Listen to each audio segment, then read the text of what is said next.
¿Qué tal? Muy buenas tardes, muy buenas noches a todos los que nos acompañan el día de hoy. Una disculpa, tuvimos unos problemitas técnicos, pero ya estamos con ustedes como siempre. A nombre del licenciado Abraham Dávila, me presento, ya me conocen, soy el licenciado Oscar Alcaraz, soy colaborador del licenciado Dávila y hoy tenemos un tema muy interesante. Recuerden esta serie de transmisiones que estamos los lunes con las teorías del caso, los miércoles con la masterclass. Y recuerden escuchar el Spotify, perdón, los programas grabados que sube el licenciado Abraham Dávila a través de nuestras plataformas Spotify y YouTube. Síganos en nuestras redes sociales, por favor. Nos encuentran como Medical Legal Center en Instagram, Twitter y Facebook. También, si nos hacen favor de compartir esta charla y todas las demás que se han impartido, las pueden encontrar en nuestro canal de YouTube. Síganos, por favor, y compártalas para que llegue a más profesionales de la salud.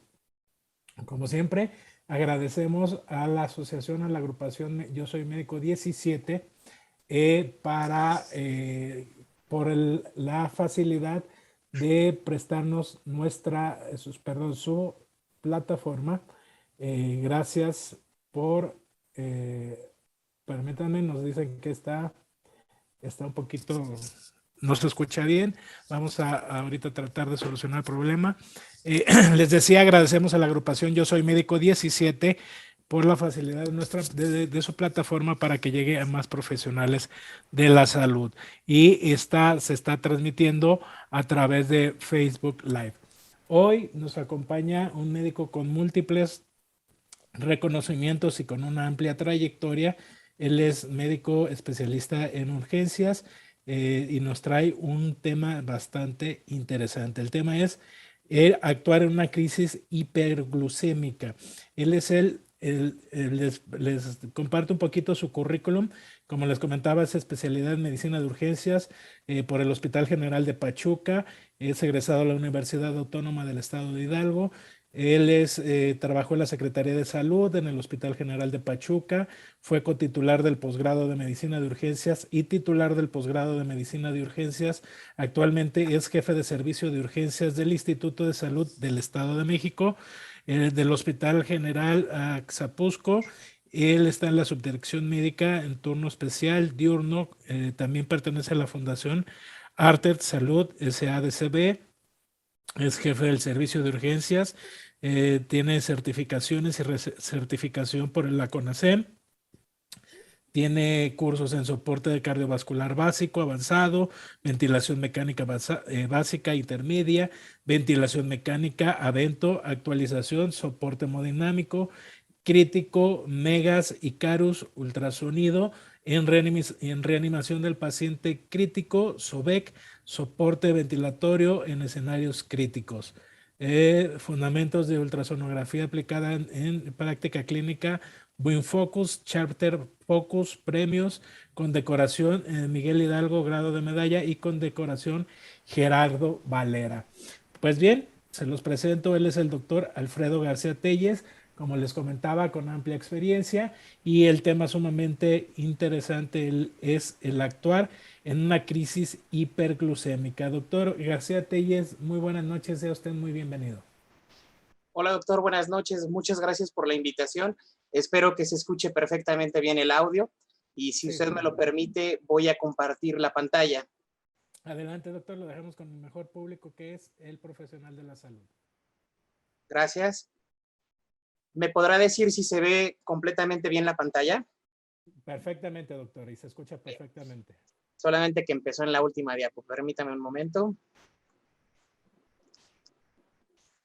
¿Se alcanza a ver bien? Sí, ya ahora sí, doctor. Gracias. Bueno, el tema, como usted me hizo favor de presentarme, es un caso clínico acerca sobre las crisis hiperglucémicas que se pueden presentar en las salas de urgencias en un primer nivel o en cualquier otro servicio donde esté hospitalizado un paciente. Las crisis hiperglucémicas no son exclusivas de un área y afortunadamente existe mucha información y mucho que hacer por estos pacientes. Suelen ser pacientes que son sumamente graves. Una cetoacidosis diabética o un estado hiperosmolar se deben de considerar increíblemente graves para un paciente pero tiene la característica de que si son bien manejadas y bien atendidas, estos pacientes suelen ser recuperables en una cantidad muy importante. Entonces, vamos a empezar con nuestro caso clínico. Les presentamos a un masculino joven de 19 años de edad que ingresa a la sala de urgencias refiriéndoles a ustedes ataque al estado general, una astenia y una dinamia muy marcada. Y él nos refiere que desde hace 2 días empieza con dificultad respiratoria, con manifestaciones de disnea. Él nos dice que ha venido de medianos a pequeños esfuerzos, pero lo curioso de esta disnea o de esta dificultad respiratoria es que no tiene ningún síntoma respiratorio. Nuestros pacientes, por una crisis hiperglucémica, podrían confundir síntomas respiratorios con un mecanismo de compensación que vamos a ver más adelante, que es tratar de depurar CO2 a través de una respiración rápida y profunda que se llama Kussmaul. Pero una gran cantidad de pacientes que llegan a los servicios de urgencias, de terapia intensiva, de medicina interna o a primer nivel, a la consulta general, les va a estar diciendo que tiene dificultad para respirar. Sin embargo, cuando hacemos el protocolo pulmonar, podría ser que no tenga ningún espectro de patología a este nivel. Bueno, entonces nuestro paciente llega con estos síntomas, nos dice que tiene probablemente disnea, que tiene dolor abdominal, y las características de este dolor abdominal es que es generalizado, no hay un punto o algún cuadrante abdominal donde haya más dolor que otro. El dolor es de características cólicas, que se mantiene ahí, que no cede, y además el paciente nos refiere que tiene una sed intensa, una marcada cantidad de orina que está aumentada, está orinando de más, está miccionando más nuestro paciente, incluso en la noche el paciente está orinando y tratando de compensar esa pérdida, el paciente está con mayor ingesta de líquidos, está con poliuria y polidipsia, síntomas cardinales de diabetes. En la última semana, este paciente de 19 años joven está con fiebre que no fue cuantificada y en la última semana también presentó signos y síntomas de irritación y obstrucción urinaria baja. Tenía ardor al orinar, disuria, tenía dificultad para empezar la micción, tenía que pujar, tenía tenesmo, tenía la sensación de no poder terminar y tenía polactiuria. Al interrogatorio dirigido de este paciente que llega a la sala de urgencias, nos refiere que tiene 1 mes con esos síntomas marcados de diabetes exagerada, poliuria, polidipsia, y que además ha perdido 10 kilogramos en un periodo muy corto de 30 días. Al hacer la historia clínica, empezamos con los antecedentes. En los heredofamiliares, él nos refiere que es hijo de una mujer hipotiroidea que está en manejo de restitución hormonal a través de levotiroxina y de calcio, ya que le hicieron una tiroidectomía total. No saben por qué le hicieron la tiroidectomía. En los personales no patológicos, nuestro paciente es un ayudante de mecánico, tiene primaria, es católico, convive con un perro, tiene una alimentación regular en calidad y de cantidad moderada. Él se considera sedentario, no realiza actividad física alguna. Y como algunas toxicomanías, tabaquismo, un cigarrillo al día, que contribuye ya con un factor de riesgo cardiovascular, y alcoholismo se refiere que es social, es ocasional. En los personales patológicos, nuestro paciente niega cualquier antecedente crónico degenerativo y solamente tiene un quirúrgico que es de una apendicectomía a los 15 años de edad, en la cual no tuvo complicaciones, niega antecedentes traumáticos de importancia, niega alérgicos y niega transfusionales previos. Llega a la sala de urgencias con los siguientes signos vitales: taquicárdico de 130, una temperatura de 38.5 grados centígrados, una frecuencia respiratoria elevada de 40 respiraciones por minuto, está hipotenso con una tensión arterial de 90-65 milímetros de mercurio y está saturando adecuadamente al 95% pese a esa frecuencia respiratoria tan elevada. Se tuvo la capacidad de tomar una glucometría capilar en el servicio de urgencias y se reporta con un dextrostix de 570 miligramos sobre decilitro. A la exploración física, este paciente está consciente, pero tiene periodos de agitación y periodos de desorientación. A nivel de la exploración neurológica central, sus pupilas son normales, los pares craneales están inalterados, no encontramos daño en ellos y no muestra datos de focalización. Por lo tanto, de la exploración neurológica no parece haber daño central. A nivel cardiovascular, nuestro paciente está hipotenso ya lo comentamos, debuta con 90-65 de tensión arterial, pero pareciera que no hay falla de bomba, no hay soplos, no hay frotes.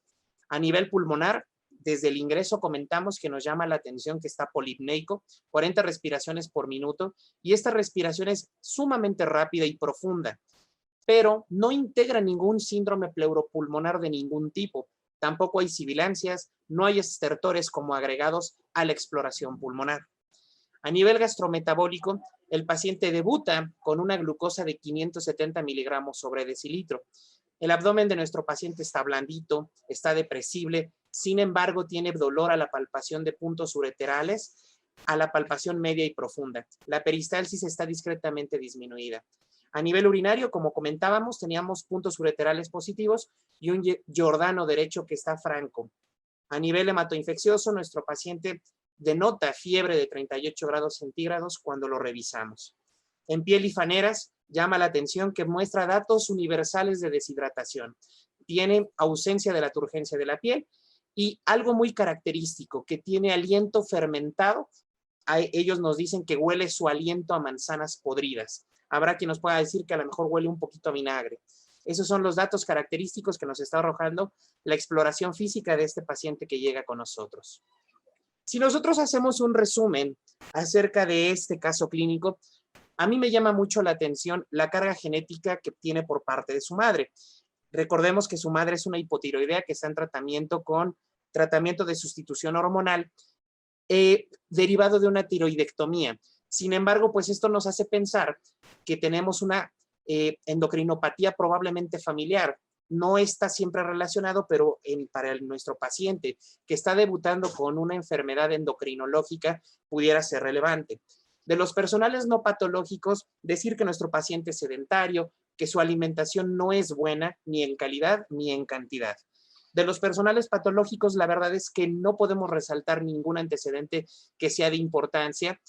En el padecimiento actual, lo que nos llama muchísimo la atención es que está con la tríada característica de la diabetes, polidipsia, poliuria y polifagia, y son síntomas que están exagerados en estos momentos. Nos llama la atención que en un periodo de 30 días tuvo pérdida de 10 kilogramos. Ese es un síndrome consultivo o un síndrome de desgaste que debe requerir estudios.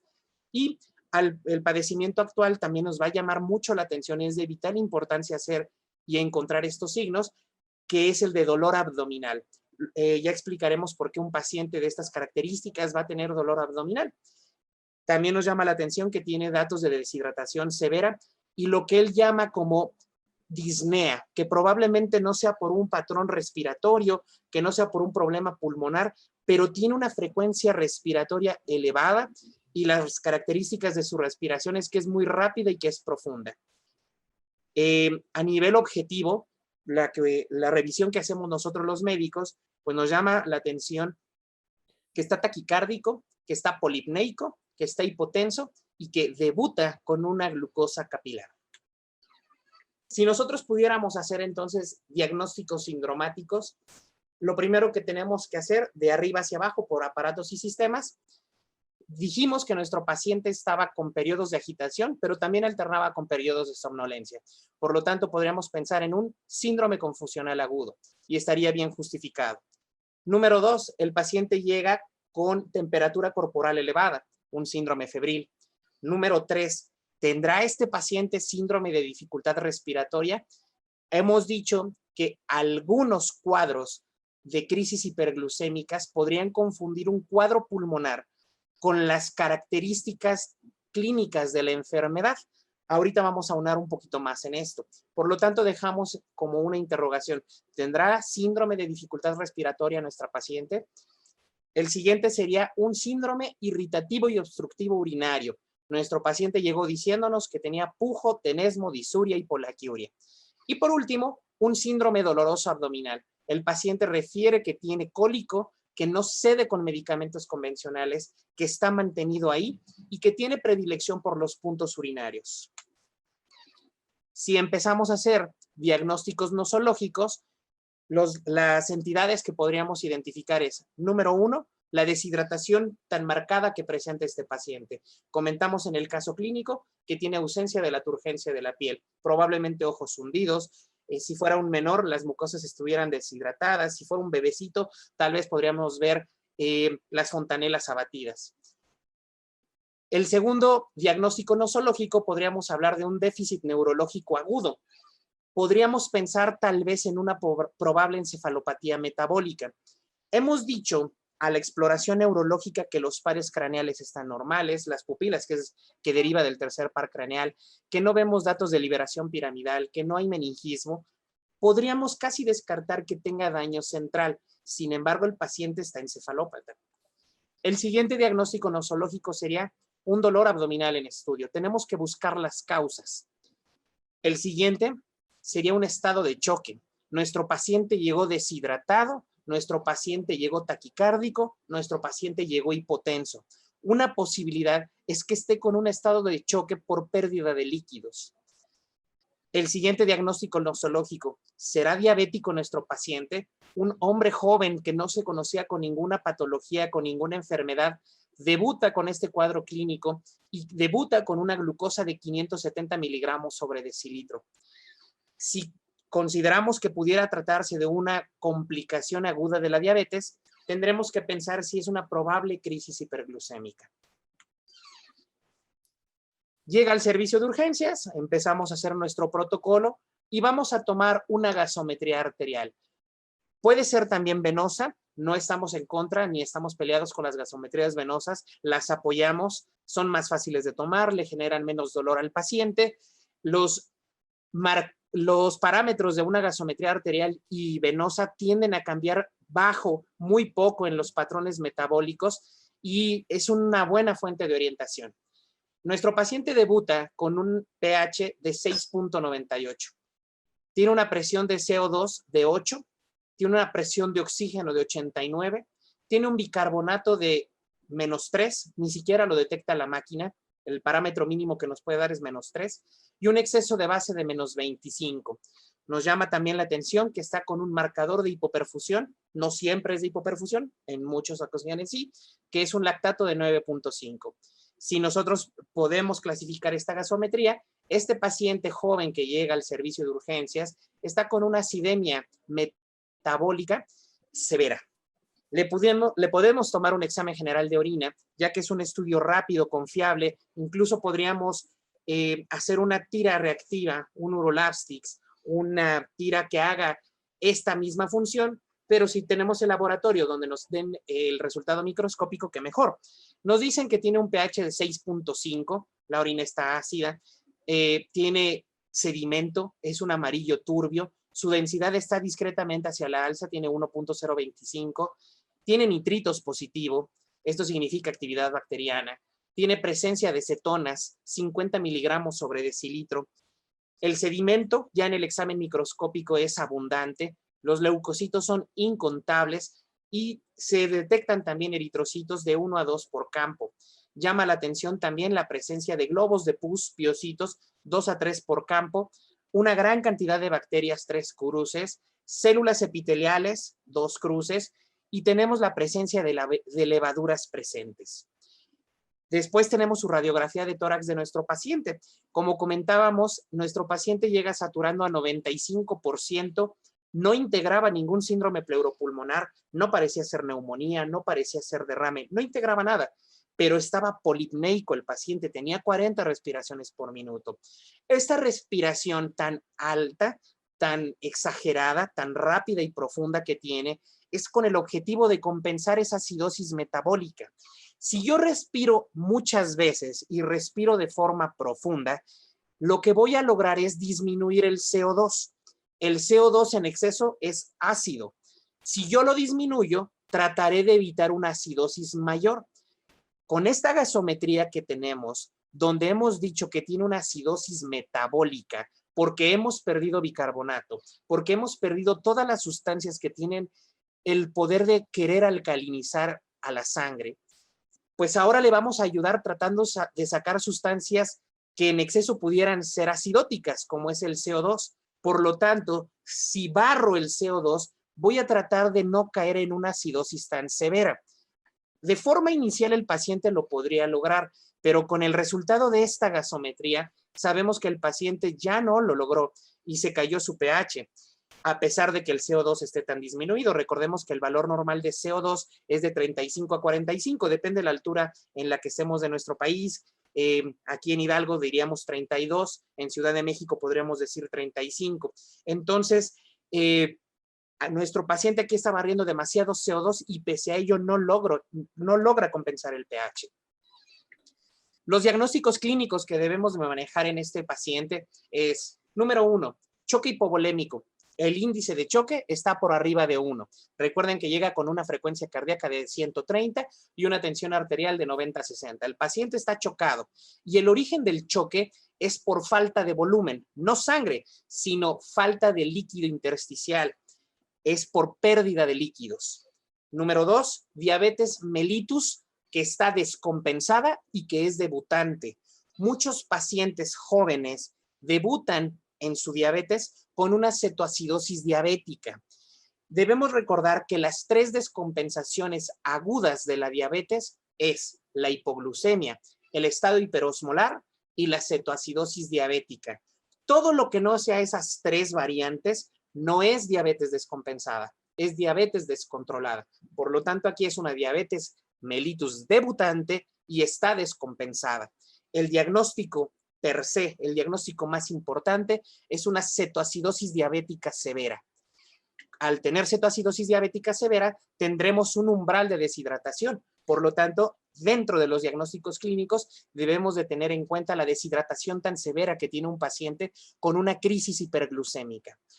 El siguiente es una infección de vías urinarias. A través del examen general de orina pudimos corroborar criterios de severidad. El paciente tenía nitritos positivos, tenía leucocitos incontables, tenía piocitos e inclusive tenía levaduras. Significa que la infección de vías urinarias de este paciente es de origen polimicrobiana, tanto bacteriana como por hongos, por eso las levaduras. Y al tener un paciente tan deshidratado, con tanta pérdida de líquidos, muy probablemente nos tengamos que enfrentar a un probable desequilibrio electrolítico. Estos serían los diagnósticos clínicos de ingreso de este paciente, con lo que solamente tuvimos que revisarlo a él, checar sus signos vitales, la ayuda de una gasometría y de una tira reactiva o de un examen general de orina para tener todos estos diagnósticos. Todos los diagnósticos que estamos ofertando en esta diapositiva traducen severidad, el 100%. El paciente está gravísimo, está chocado, está con una cetoacidosis diabética severa, está súper deshidratado y tiene una infección de vías urinarias que no cualquier antibiótico va a controlar, ni cualquier antifúngico. Y tenemos que estar preparados para la corrección de electrolitos y de líquidos. Este paciente merece todo el respeto del mundo y tiene que ser manejado en una sala de choque o en una sala de terapia intensiva o con un médico experto en pacientes críticos en cualquiera de las áreas. Un cirujano puede tener un paciente con cetoacidosis diabética por un pie diabético, por ejemplo. Un anestesiólogo, derivado de la anestesia, se infarta y puede hacer cetoacidosis diabética. Lo que estoy tratando de decir, que este tipo de pacientes que está con una crisis hiperglucémica no es exclusivo de una especialidad. Lo puede tener cualquier otra especialidad y debe de tener la capacidad, primero, de identificarla y segundo, de poder empezar un diagnóstico y plan terapéutico. Eso es lo más importante de esta plática. Vamos a hablar entonces un poquito de las cosas más importantes de cetoacidosis. El tema que me pidieron es el caso clínico. No vamos a ver el tema de cetoacidosis diabética. Solamente quiero compartir con ustedes las características más importantes de esta. Entonces, hemos dicho que tenemos 3 descompensaciones agudas: hipoglucemia, cetoacidosis y el estado hiperosmolar. De estas 3, 2 es por hiperglucemia. Una es ceto y la otra es el estado hiperosmolar. Entonces, las 2 crisis hiperglucémicas es cetoacidosis y estado hiperosmolar hiperglucémico. La cetoacidosis diabética va a ser mucho más frecuente en el diabético tipo 1, a diferencia que el hiperosmolar va a ser más frecuente en el diabético tipo 2. Sin embargo, un 1 puede ser hiperosmolar y un 2 podría ser cetoacidosis diabética, aunque es más raro. Es muy sencillo de por qué se da una patología en uno y en otro. El diabético tipo 1 tiene un déficit absoluto de insulina. La insulina que tiene no funciona o simple y sencillamente no la produce. Y por lo tanto va a haber un estado de hiperglucemia, de hormonas contrarreguladoras elevadas. El diabético tipo 2, su insulina Puede ser que sí la produzca, pero funciona muy poco. O tiene una gran resistencia a la insulina a sus tejidos, en específico músculo y en específico hígado. Y por lo tanto la glucosa no va a ser bien aprovechada por esa gran resistencia a la insulina que tiene. La cetoacidosis diabética se va a caracterizar por una acidosis metabólica, por un estado de hiperglicemia y por la formación de cuerpos cetónicos, que tiene que ver con la transformación de grasas y de proteínas en cuerpos cetónicos. El estado hiperosmolar se va a caracterizar por una hiperglucemia muchísimo más marcada, más que el aceto. Va a tener hiperosmolaridad. Si sacamos la osmolaridad del paciente, va a tener más de 320 miliosmoles. Va a tener un grado de deshidratación mucho más severo que el de la cetoacidosis y va a conllevar a un déficit neurológico mucho más importante que el aceto. El aceto, por lo general, el paciente está consciente, a veces un poquito somnoliento. Es muy raro que un aceto tenga a un paciente estuporoso o comatoso. En cambio, el estado hiperosmolar, ahí sí es franco. Sin embargo, pues no es tan fácil que nos dé cetoacidosis ni un estado hiperosmolar. Se debe de instaurar algún evento patológico que lo desencadene. En diabéticos que ya se conocen, un tratamiento inadecuado podría ser la causa hasta en el 41% de los casos. Pero en enfermedades agudas, como es infecciones, pancreatitis, accidentes cerebrovasculares, infarto, embolismo, trombosis a cualquier nivel, traumatismos, quemaduras, es decir, estados en los que tenemos un estrés sobreagregado y por lo tanto una respuesta de muchísimas enzimas y que están disreguladas, van a provocar que el paciente se meta a un estado de sobreestrés y de hipercortisolismo. De todas, las reinas de todo van a ser siempre las infecciones. Diabético que está con cetoacidosis o con estado hiperosmolar, debemos de descartarle algún proceso infeccioso porque hasta en el 60% podríamos encontrar alguna de ellas.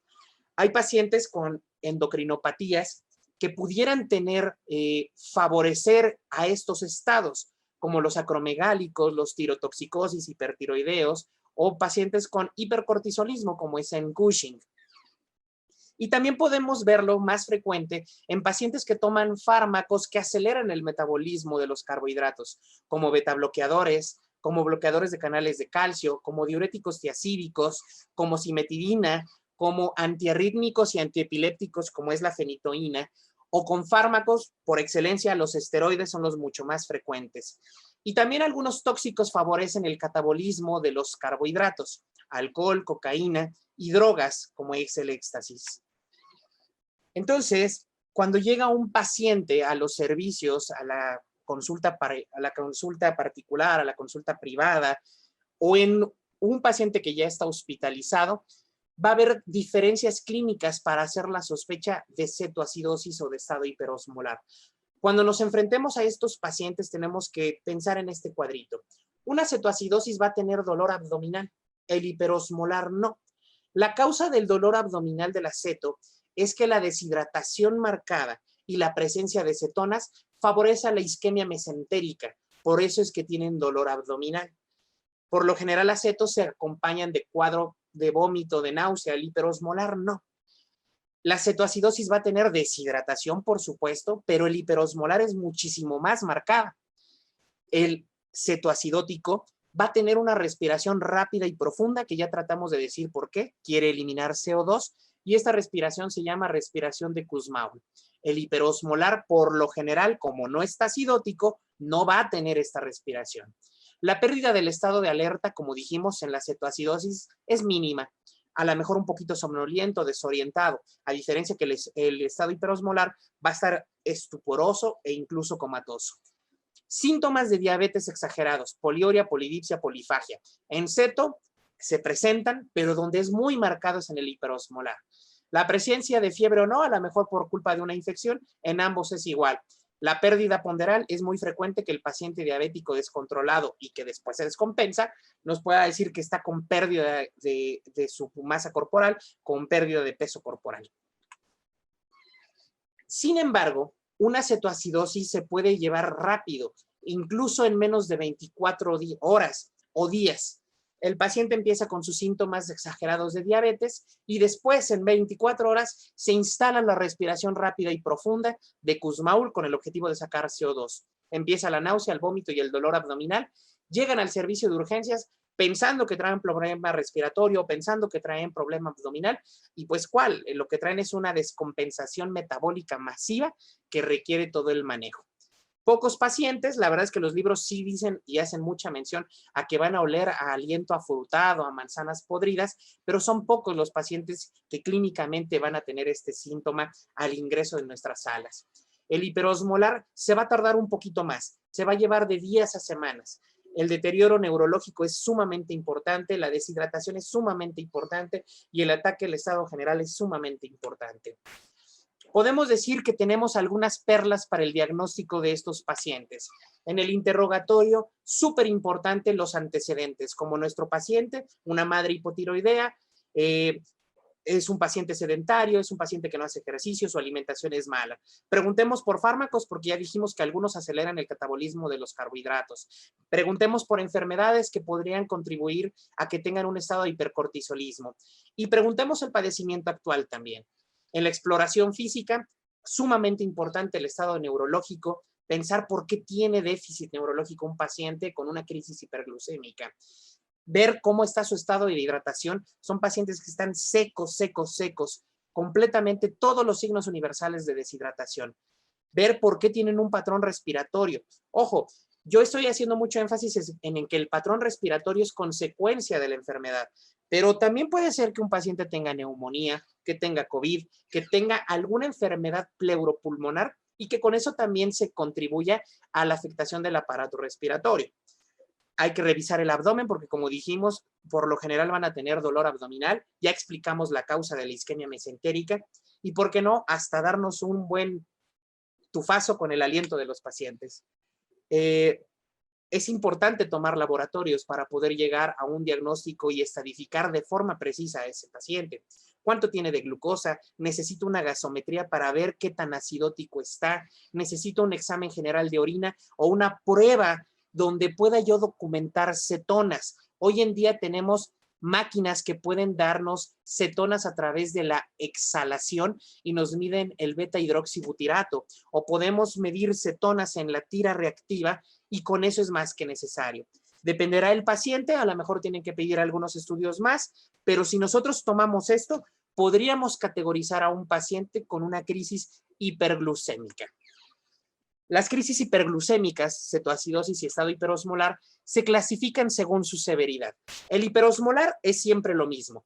Para el hiperosmolar, el diagnóstico nos pide que tenga una glucosa de más de 600, el pH por lo general no se mueve, de 7.35 a 7.45, el bicarbonato por lo general no se baja, siempre más de 18, las cetonas, puede o no haber cetonas, por lo general no hay. Lo que sí, la osmolaridad, más de 320 de osmolaridad.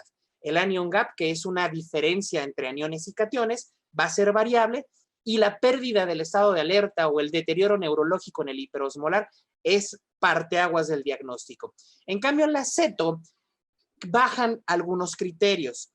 Si ustedes se ponen a leer los artículos, les van a decir que para cetoacidosis nos pide una glucosa de 250 o más. Lo más nuevo y lo que queremos tratar de decir es que ya no tenemos que llegar a cifras de 250 o más para que un paciente lo pueda desarrollar. Nos hemos dado cuenta, los expertos se han dado cuenta, que hay cetoacidosis diabética con cifras de glucosa normales. Entonces se van a llamar cetoacidosis normoglucémicas. Y dependiendo de qué tan severo esté el pH, de qué tan bajo esté el bicarbonato, de cuántas cetonas tengamos y de cómo es el anion gap, va a ser la clasificación de la cetoacidosis diabética. Basta comentar que si un paciente con cetoacidosis tiene un solo criterio de severidad, aunque todos los demás estén casi normales o en la normalidad, se debe de manejar como severa y el tratamiento pues es mucho más intenso. No vamos a meternos al fondo del manejo porque nos llevaríamos horas y horas y horas a hablar del manejo de una cetoacidosis, pero podemos resumir que son 4 cosas las más importantes para el manejo de cetoacidosis diabética. Los expertos, los grandes maestros les llaman las 4 vertientes del tratamiento. Y son líquidos, insulina, electrolitos y bicarbonato. Pero debemos entender algo. El tratamiento es integral. Al mismo tiempo que le estoy pasando líquidos, estoy bajando la glucosa con insulina en infusión, al mismo tiempo estoy valorando mis electrolitos para ver si le pongo más potasio, más cloro, más sodio, menos potasio, menos cloro, más fósforo. Es bastante complejo. Y debemos de entender que si retrasamos el tratamiento de un paciente con crisis hiperglucémicas, repercute en su mortalidad. Hoy no tendría por qué morirse una cetoacidosis diabética con causa reversible.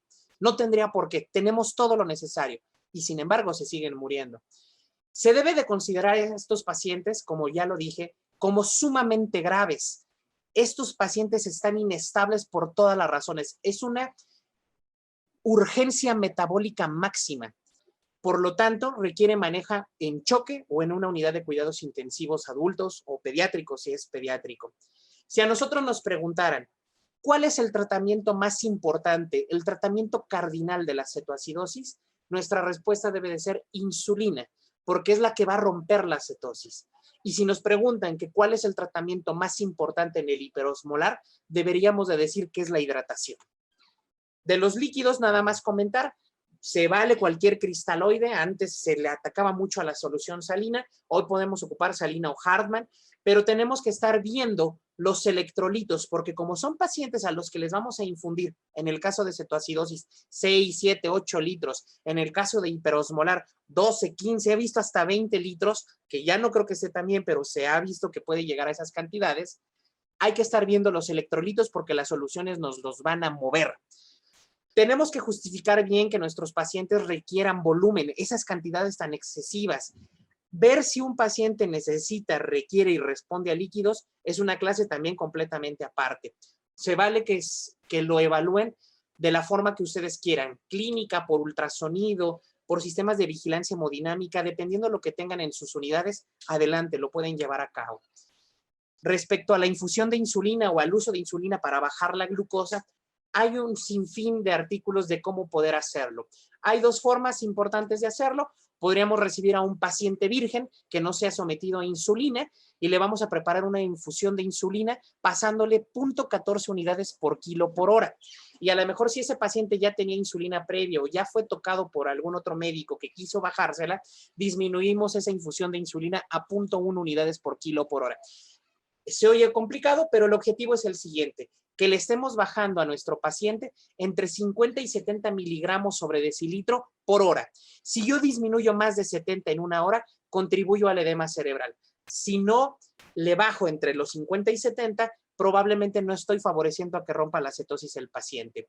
Hay diferentes criterios para manejarla. La insulina va a repercutir sobre el potasio, por lo tanto tienen que estar cuidando mucho ese potasio. Y hay que ofrecerles a los pacientes sustratos. Cuando los pacientes con cetoacidosis lleguen a glucosas de 250 o menos, le voy a clavar glucosa para que ahora sí la aproveche, para que termine de romper la cetosis. Y en el caso de hiperosmolar, cuando lleguemos a 300 miligramos sobre decilitro, empieza con 600, después está con 520 y va bajando poquito a poquito. Cuando lleguemos a los 300, le voy a colgar glucosa a nuestro paciente. Los electrolitos es la tercera pieza fundamental, hay que revisarlos todos. Lo ideal es que cada 4 o 6 horas le estemos tomando electrolitos séricos para ver cuál hay que reponer o cuál hay que disminuir. Y de bicarbonato, la verdad es que ya no tiene cabida. Algunos todavía lo defienden, otros le tiran mucho. Los artículos al día de hoy, 2022, la gran mayoría dice no ocupemos bicarbonato si el paciente no tiene un pH menor a 7. Pero por ahí están saliendo nuevos artículos donde tal vez se vea beneficiado el paciente por el efecto rápido y metabólico de este, podríamos ocuparlo. La indicación y la recomendación al día de hoy sigue siendo solo úsalo si el paciente tiene pH de menos de 7. Si no, dejémoslo ahí. ¿Por qué no usar bicarbonato? Porque el usar bicarbonato tiene riesgos. Favorecen a las acidosis paradójicas. La bajo de momento porque usé bicarbonato, pero después le tomo gasometrías al paciente y la acidosis está peor. Solamente cubrió por un breve tiempo su vida media y ya no es efectivo ese bicarbonato. porque el bicarbonato también baja el potasio, porque el bicarbonato, como es una sustancia de alto peso molecular, contribuirá a un edema cerebral y porque puede infraestimar la hidratación y la severidad del paciente. Por eso es que no está justificado su uso en él. Entonces, doctor, el paciente tiene pH de 7.15, ya no le ponga Vica. Tenemos que quitar esa idea de nuestros adscritos, de nuestros compañeros que lo estén ocupando, tratar de no ocuparlo hasta que no vuelva a salir un artículo con peso relevante que diga que se sugiere usarlo. La indicación será no usarlo a menos de que tenga pH de menos de 7. Entonces, estos pacientes pues tienen que estar monitorizados. Este paciente que llegó con nosotros de 19 años, yo tengo que ver de forma inicial cómo está orinando. En la fase inicial, estos pacientes están orinando a diestra y siniestra. El umbral de glucosuria va a arrastrar volumen y por lo tanto vamos a ver uresis elevadísimas. El paciente tiene uresis entre 0.5 a 2.5, pero se puede ir a 6, 7 mililitros por kilo hora. El paciente está orinando 1000 en media hora, 2000 en 2 horas, 4000 en 3 horas y se nos está deshidratando. Esa parte va a ceder. Cuando nosotros le metamos insulina, cuando lo empecemos a hidratar y se aproveche la hidratación, esa uresis tan elevada se va a romper. Hay que estar vigilando que sature a más de 94, porque estos pacientes que están respirando tan rápido se pueden cansar por esa respiración. Fatiga de músculos respiratorios. Y hay indicaciones precisas para intentar intubar a un paciente o para ser intubado. Tenemos que ver que la presión arterial media de nuestros pacientes sea buena. Por lo general más de 65, pero dependerá del tipo de paciente. A lo mejor es un paciente que tiene patología neurológica y nos está pidiendo más de 90. A lo mejor es un paciente que tiene patología abdominal y más de 80 de media. Tenemos que individualizar al paciente.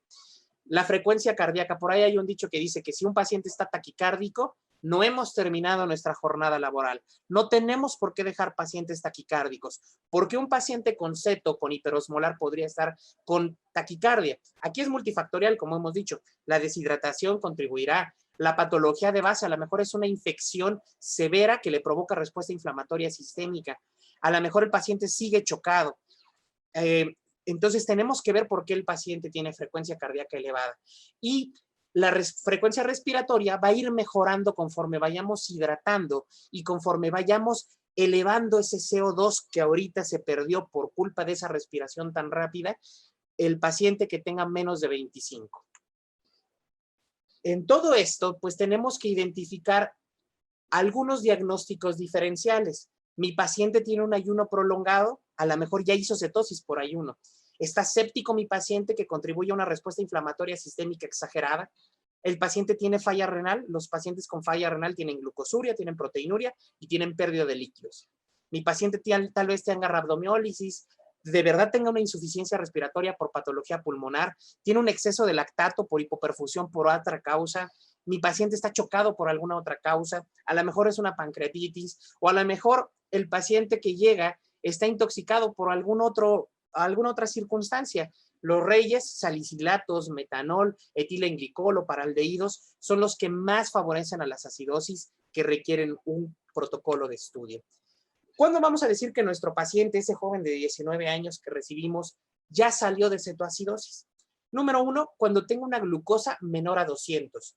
Número 2, que al mismo tiempo tenga un bicarbonato superior a 15. Número 3, que el pH sea superior a 7.30. Y número 4, que el anion gap esté por debajo de 12. Recuerden que el anion gap es una diferencia entre cationes y aniones. Y si este paciente hubiera tenido hiperosmolar, diríamos que está resuelto cuando la glucosa esté debajo de 300, cuando el estado mental ya se haya recuperado, ya está consciente, orientado, ya me empieza a hablar, ya responde, y que su osmolaridad esté por debajo de 320 miliosmoles. Cuando tengamos, ya sea para ceto o para hiperosmolar, estos criterios, podemos decir con toda franqueza y con toda tranquilidad que nuestro paciente ha salido de este cuadro. Con esto culminamos el caso clínico y las referencias a estas dos crisis hiperglucémicas. Espero poder contribuir con esto y paso la voz para dudas y preguntas. No es el tema como tal. Si quisiéramos hablar de cetoacidosis o de estado hiperosmolar, pues nos llevaríamos muchas más horas hablando de la fisiopatología. Entonces, con esto concluimos nuestro caso clínico, doctor. Gracias, doctor. Excelente tema. Muchas felicitaciones. Si hay algunas preguntas, permítanme un segundito, ahorita las localizamos. Dice la doctora Guadalupe Flores, en un momento dado podría auxiliarlo un médico en urgencias médicas o un intensivista o medicina interna. Cualquiera de esas tres especialidades, urgencias, medicina interna y terapia intensiva, tiene la capacidad de resolverlo. Va a ser mucho más frecuente en urgencias porque pues es la puerta de entrada, pero seguramente un intensivista con pacientes tan graves como los que ellos manejan, en algún momento alguno de ellos va a desarrollar seto y el internista en piso con los 100 pacientes que tenga manejando, pues alguno de ellos tiene todo el derecho del mundo por infecciones, porque se infartó, porque está rítmico, porque le dio un EBC, porque ya hizo pancreatitis postmedicamentos, de tener una cetoacidosis. Y esas tres especialidades serían los más capaces, agreguemos también al endocrinólogo. Pero todos, tanto médicos generales y de cualquier especialidad, deberían de poder identificarla para poder empezar un tratamiento. Es una urgencia absoluta esta enfermedad. Perfecto, muchas gracias, doctora. Pregunta el doctor Leo Adolfo Lagarde, ¿la cetoacidosis normoglucémica es frecuente? Sí, doctor. Cada vez es más frecuente. Lo que pasa es que antes la infradiagnosticábamos. Queríamos forzosamente tener una glucosa alta para poder decir es un criterio de cetoacidosis. Hoy no. Hoy debemos de decir con 80, 90 de glucosa, pero tiene cetonas y tiene acidosis por gasometría, lo voy a tratar como cetoacidosis diabética. No hay que tenerle miedo a la infusión de insulina, no hay que tenerle miedo a la glucosa, siempre y cuando compensemos todos los requerimientos metabólicos. Es más fácil tratarlo que no tratarla. Muy bien, doctor. Pregunta la doctora María López García, ¿qué tipo de insulina se usa y dosis y manejo? Bueno, en la fase aguda vamos a ocupar insulina intravenosa, por lo tanto podemos ocupar insulina de acción rápida o insulina ultra rápida. La forma de preparación es muy sencilla. Hacemos una dilución 1:1, se me ocurre. Ponemos 50 unidades en 50 mililitros de solución salina y la vamos a calcular a 0.14 por kilo de peso. Pongamos un ejemplo, si el paciente pesa 70 kilos, 70 por 0.14, si no mal recuerdo, sale 9 mililitros hora o 9 unidades hora. Señorita enfermera, prepare usted 50 unidades de insulina en 50 mililitros de solución salina y vamos a empezar a 9 unidades hora o a 9 mililitros hora. El objetivo es bajar de 50 a 70 miligramos por hora hasta que lleguemos a una media de 250 para clavarle glucosa al paciente. Pero sería la forma. Las insulinas de depósito, como la NPH o glargina, se van a ocupar, pero hasta que el paciente rompa la cetosis. Hay diferentes esquemas y a lo mejor alguien de aquí del público me va a decir, en mi hospital desde el principio ponemos NPH e insulina glargina. Sí, se puede hacer, pero lo que yo estoy transmitiendo es lo que dicen la mayoría de los artículos. Empezamos con insulinas intravenosas, rompemos la cetosis, tenemos criterios de resolución de cetoacidosis e inmediatamente traslapo al paciente, se llama transición de insulinas, a insulinas de depósito. Entonces, sí se podría ocupar, no es lo más recomendable, al menos no es lo que la gran mayoría de artículos con verdadero peso estadístico nos dicen que debemos de manejar. De forma inicial, endovenosas, rápida o ultra rápida. Gracias, doctor. Pregunta la doctora María López García. En este caso, ¿se le tomó hemoglobina glicosilada? La hemoglobina glucosilada en la cetoacidosis o en el estado hiperosmolar no tiene cabida. Claro que nos habla del descontrol del paciente y para el diagnóstico de diabetes más de 6.5 es diagnóstica y más de 9 nos habla de un descontrol severísimo. Pero para el momento actual, para el momento agudo, no tiene utilidad la hemoglobina glucosilada. Gracias, doctora. Preguntan si en alguno de estos estados el paciente podría perder apetito o presentar pérdida de apetito. Sí, inclusive lo más frecuente es que el paciente no quiera comer. Como está tan deshidratado y tiene isquemia mesentérica, no nos va a tolerar la vía oral y con esto lleva días, horas tal vez, y no nos va a tolerar nada. Si el paciente tiene la capacidad de deglutir líquidos claros, agua simple, desde el ingreso, que lo haga. Es una forma de hidratación mucho más efectiva que incluso la endovenosa. pero habrá pacientes que no lo tolere por esa isquemia mesentérica y por ese grado de deshidratación tan severo que tienen. Si el paciente no lo tolera, no tenemos por qué darle. Damos hidratación intravenosa y ya después, cuando el paciente tenga, cuando esa pancita se mueva, cuando tenga peristalsis, cuando el intestino ya tenga la capacidad de moverse, adelante, le soltamos líquidos, alimentos, hasta tal vez mucho después. Gracias, doctor. Preguntan también si el manejo de líquidos es con fisiológica, con cargas rápidas y la duración del manejo. Bueno, aquí es el tema más complejo de todos, porque hablar de líquidos en la actualidad es complejo. Los mejores artículos de CETO no son los mejores en reanimación hídrica, pero ¿qué nos dicen las guías? Que es igual de bueno la solución salina que la Hartmann. Si ustedes leen artículos, van a escuchar o van a leer que satanizan mucho a la salina. Yo era uno de ellos. Yo decía, la maldita solución salina no se debe de ocupar porque favorece la hipercloremia, porque favorece las acidosis renales y favorece las tubulopatías. Hoy los estudios nos dicen que ocupar Hartmann y solución salina son igual de buenas, pero sí contribuye a una mayor hipercloremia la salina. Por lo tanto, sigue siendo mejor la solución Hartmann, pero hay quienes ocupan salina y les va bastante bien. Son los dos cristaloides que están recomendados. ¿Qué debemos de hacer? Evaluar al paciente. Lo que nos dice la guía del ADA es que llega el paciente con ceto con hiperosmolar y yo le voy a poner una carga de 15 mililitros por kilo para una hora y después revaloro. Así es como dice la guía. ¿Qué debo de revalorar? ¿Está inestable? ¿Está chocado? Tal vez me soporte otra carga. Pero hoy hablar de líquidos es complejo porque un paciente que está tan deshidratado, yo le paso líquidos, aunque sea una cantidad pequeña, aunque esté deshidratado, y ese paciente se puede sobrecongestionar. Y entonces nos tenemos que valer ahora de la tecnología o de ver respuestas al volumen. En urgencias, en terapia intensiva, hablo por estas dos, se ve mucho la respuesta a volumen por ultrasonido. Yo veo vena cava, yo veo cómo repercute la yugular, y vamos viendo si tienes una máquina que te da el agua corporal total, que son dispositivos de alta tecnología caros, pues ocúpalos. Si no tienes nada, pues te vas a ir con la clínica, con lo que puedas, que no se congestione, estar escuchando pulmones, que no tenga estertores, que el corazón siga funcionando bien, una radiografía. Vaya, son pacientes que sabemos que van a ocupar muchos líquidos, pero no todos los van a tolerar bien.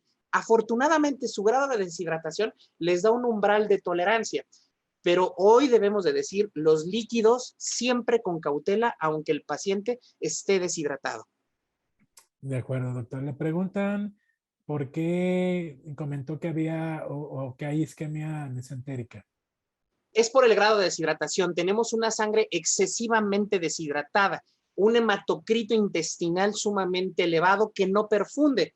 Entonces, ese eritrocito que anda en la arteria mesentérica ya no lleva glucosa, ya no lleva oxígeno a ese intestino que se quiere mover, y eso es lo que provoca la isquemia mesentérica. Los estudios de patología de pacientes con ceto con hiperosmolar demuestran que hay pequeños microinfartos en el endotelio de la arteria mesentérica, y esa es la causa del dolor.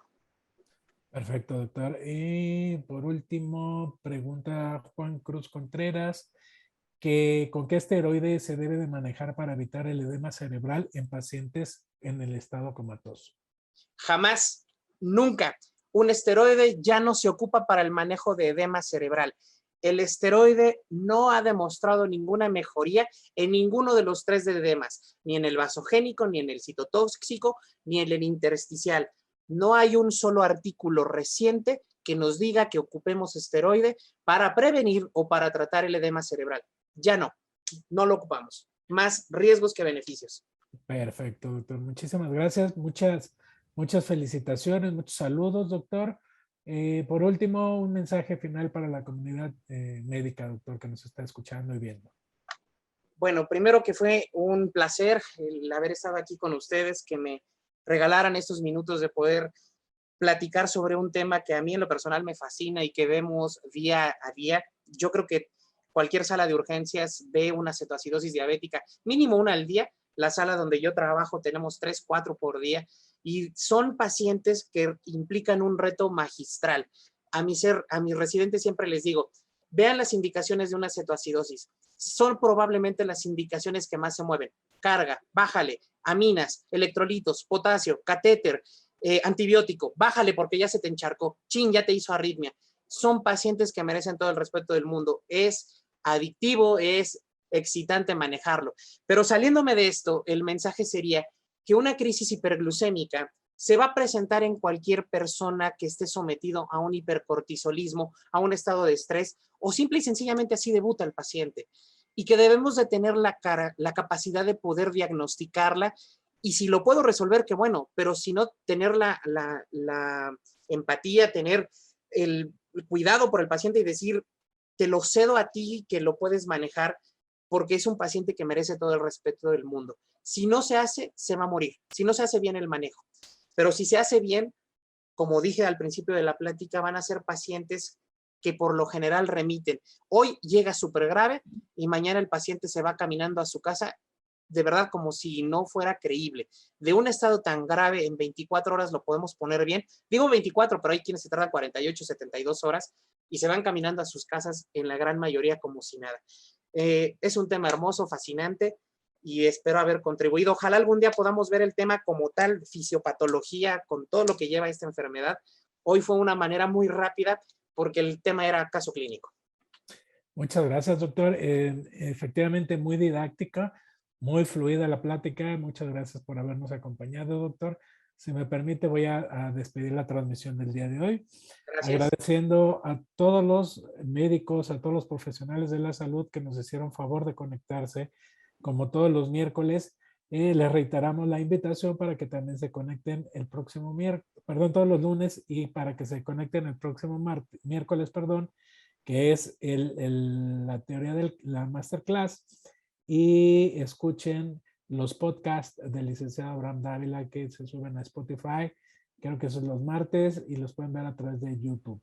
Síganos por favor en nuestras redes sociales. Estamos como Medical Legal Center en Instagram, Twitter y Facebook. También denles like, síganos en nuestro canal de YouTube y compartan esta plática. Si quieren volver a ver y escuchar esta plática, la pueden consultar ahí en nuestro canal de YouTube. Ahí la va a estar, la van a subir y pueden consultarla las veces que sea, como todas las demás que se han impartido en esta serie de transmisiones. Como les comento, nuestro más sincero agradecimiento por conectarse siempre con nosotros. Reiteramos también el agradecimiento a la agrupación Yo Soy Médico 17 por facilitarnos su plataforma Facebook Live para que llegue a más profesionales de la salud.